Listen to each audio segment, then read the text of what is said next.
My name is Darian Lozon, and I am a wildlife and fisheries resource major in the Davis College, and I am a recipient of the David and Catherine Samuel Graduate Wildlife Fund. I'm looking at heavy metal bioaccumulation in freshwater turtles, as well as looking at movement of turtles and how they use the habitat in which they live, and seeing how different land use practices affect the metals that they're accumulating in their bodies over time. We have found that snapping turtles particularly accumulate more heavy metals than painted turtles, and things like soil, the metals found in the soil, also possibly are related to the heavy metals that are found in turtles as well.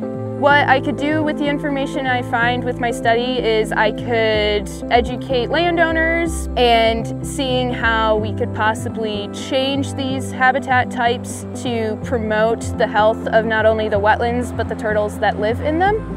Hello, my name is Levi Brown. I'm a graduate student in the WVU Davis College, and I'm a proud recipient of funding through the David and Catherine Samuel Wildlife Research Fund. My research entails looking at populations of black bass. We know them as smallmouth bass, largemouth bass, and spotted bass.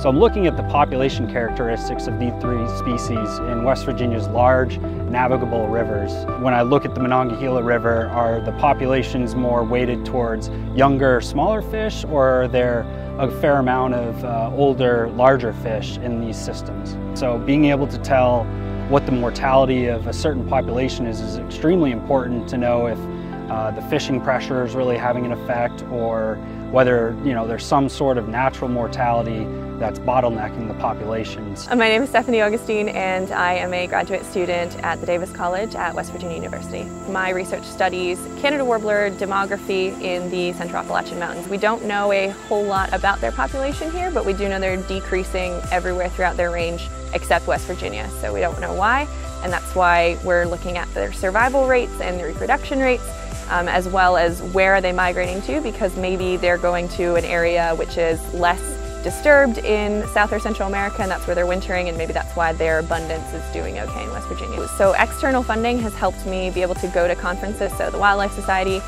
is one example, as well as providing field equipment, which is really, really important. I'm sure you can imagine, as an ornithologist, the indispensable piece of equipment is binoculars, and they are not cheap to have good optics, so that helps.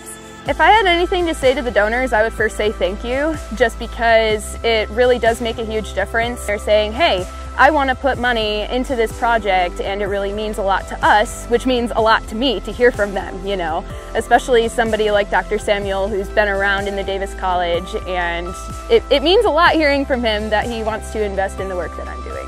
I'd just like to say thank you on behalf of all of us. Funding opportunities such as this grant that I received are really vital to students and their well-being and their ability to be successful. So I think that's what it really means to me.